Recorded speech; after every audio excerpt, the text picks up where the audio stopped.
जय श्री महाकाल दोस्तों। प्रकृति में इतने सारे रहस्य हैं कि हमारा संपूर्ण जीवन उन रहस्यों को समझने के लिए कम है।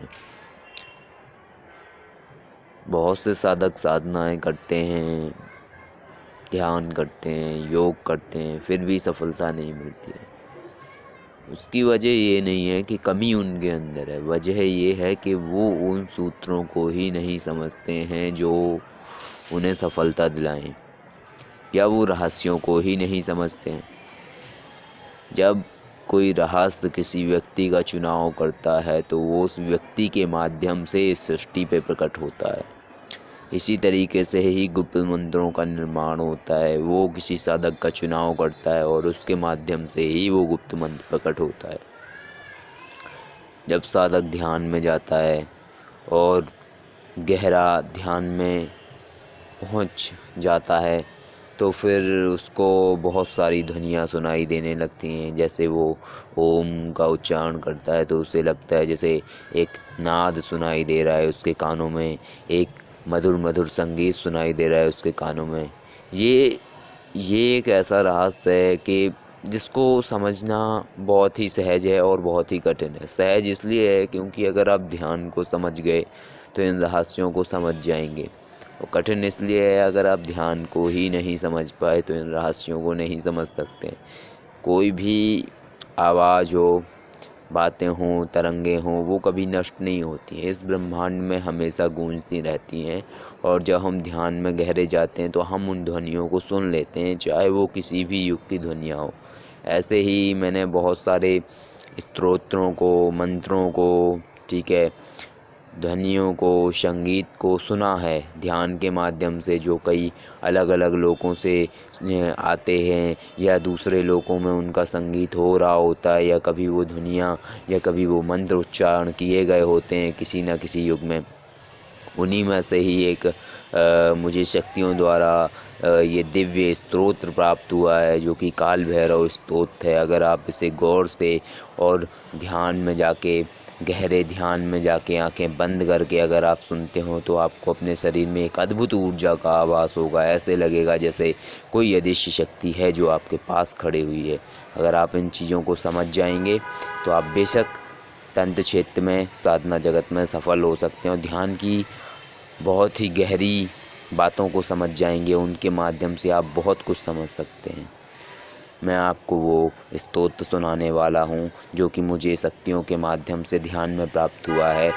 ये स्तोत्र ना ही कहीं पे है, ना ही कहीं पे इसका वर्णन मिलेगा, और मेरा आप लोगों को बताने का ये स्तोत्र इतना ही अभिप्राय है कि आप लोग भी इस रहस्य को समझें और अपने अंदर वो क्षमता विकसित करें जिसके माध्यम से आप उन सभी समस्त ध्वनियों को सुन सकते हैं या स्तोत्रों को सुन सकते हैं। अब मैं आपके सामने वो अद्भुत स्तोत्र सुनाने जा रहा हूँ जो कि मुझे उन शक्तियों के माध्यम से एक अदृश्य ब्रह्मांड में सुनाई देता है ध्यान के माध्यम से, जिसको मैंने सुना।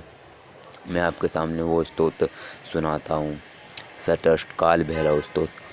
ओम क्लीं काल भैरवाय बम भूतनाथाय बम बम ब्रीं रूपम रक्तवर्णं भैरवं चित्तपालं कटकटभज्यदेहं कालरूपं दुष्टनं संहारं चं चं चपलरूपं बाललीलं दैमं कल्याणं नम नम नग्नरूपं दुष्टनं संहारं देहि देहि शक्ति देहि काल भैरव रक्षति डम डम डम डम डम तांडवं शिवरूपं भैरवं खड्गहाते रौद्ररूपे शत्रुसंहारं प्रचण्डरूपे मम रक्षति कालभैरव महादेवरूपे रक्षति चं वं लं चं हम रौद्ररूपे रक्षति कालभैरव नमस्तुते नमस्तुते नमस्तुते कालभैरव शिवारूपे नमो नमः।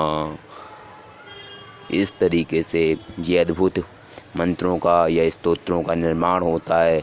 इसी तरीके से जितने भी मंत्र आए वो सारे के सारे ज्ञानियों या सिद्ध पुरुषों के माध्यम से इस दुनिया में प्रकट हुए हैं।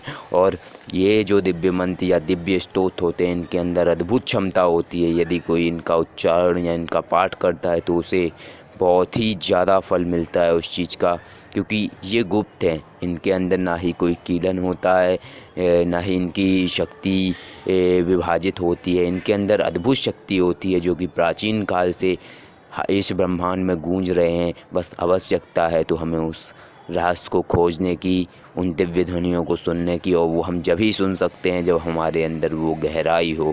और गहराई लाने के लिए आपको ध्यान को समझना होगा, और ध्यान को समझने के लिए सबसे पहले आपको खुद को समझना होगा कि आपका उद्देश्य क्या है, आपके जीवन का उद्देश्य क्या है।